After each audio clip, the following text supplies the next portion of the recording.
Well, one of the big news events of the new year is going to be Donald Trump's inauguration as President of the United States. It's going to take place on the 20th of January.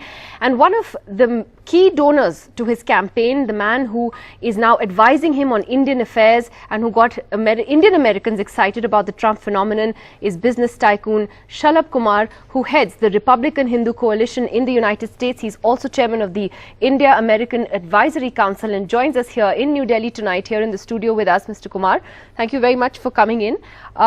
Tell us, what brings you here? Because there's a lot of speculation of a meeting very soon between Prime Minister Modi and President-elect Trump. Are we going to see a meeting soon? Well, that I cannot tell. Are you working towards that? We have a very aggressive agenda in the United States, very aggressive.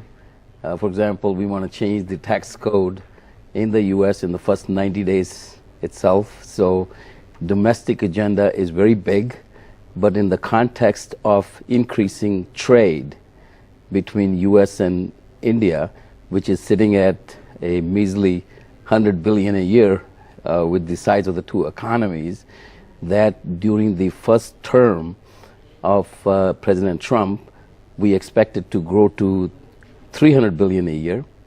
And that's quite a jump.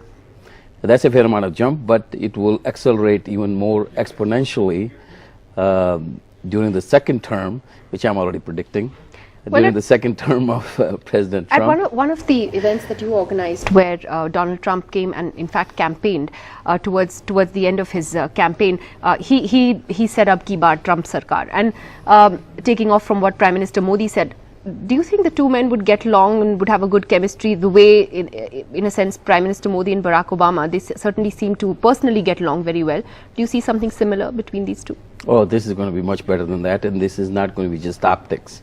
I hate to say that on a foreign land because it's against protocol. Optics? There was optics, but in real action, you know, there's really no meeting of the minds whatsoever in terms of a real action, real legislation, real executive orders. So, you know, it was mostly optics.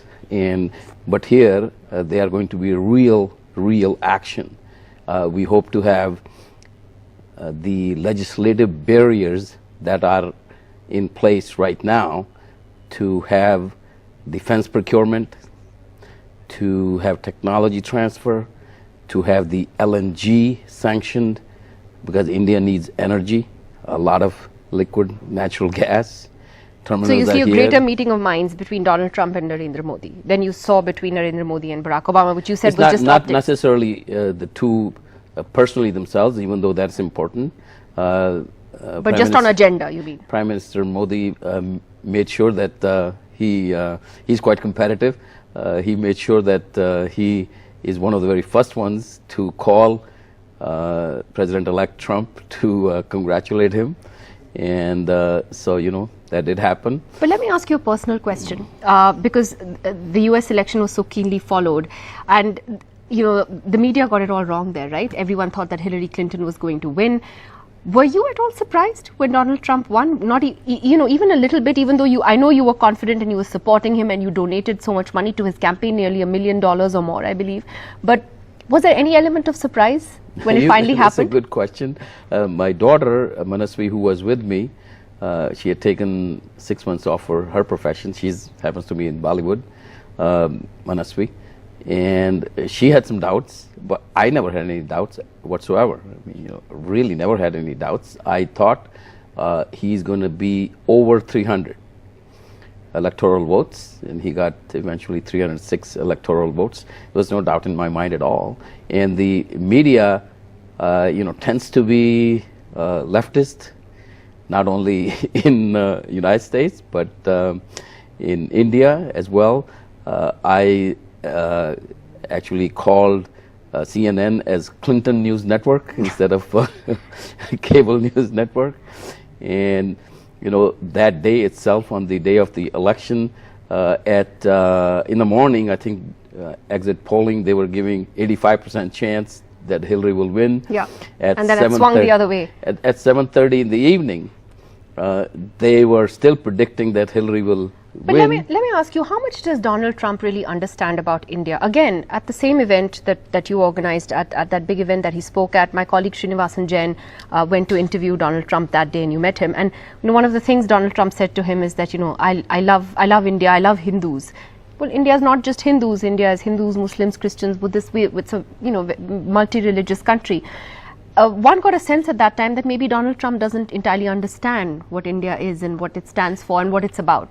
I don't think that is correct. He totally understands. He understands India, Hindus and Muslims and Jews and Christians better than any other leader in the world, in the past, in the present, except only other person I will say is Newt Gingrich. And no, he understands this very well. I mean, he is attending a Republican Hindu coalition rally on October 15th. So he's going to love Hindus. And he's, of course, he has to state Hindus, and he does. He does love Hindus. He has personally stated to me in the very first meeting I had with him that he believes Hindus are very peaceful people, quote unquote. You could quote that. And he had that impression. He has spent time in India. His children went to schools where there were quite a few Hindu students.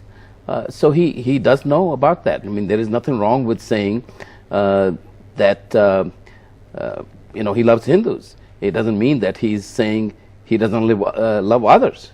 But he doesn't seem to love Muslims very much, because he wants to put restrictions on their travel, something which you have supported in the past. Do you still want him to do that? Well, it's not really a question of religion. It's not a question of whether you are a Muslim and that's why you should be putting a ban on. It should be a question of where you are coming from. If there is a high probability.